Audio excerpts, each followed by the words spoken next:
heshimu mada kuu iliyo kuu. Hakuna namna. Hapa nchi ina mada kuu. Sio.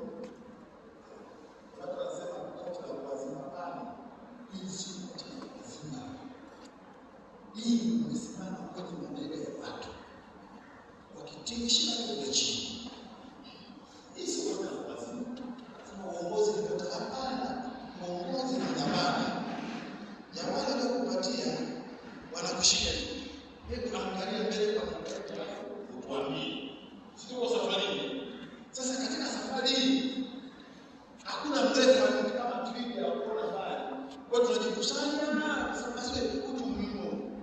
Kuna nini ndio tuongeze speed, ongeza speed. Kuna nini punguza speed. Hapo maneno haya machache sana. Kama viatu vilikuwa hivi sana.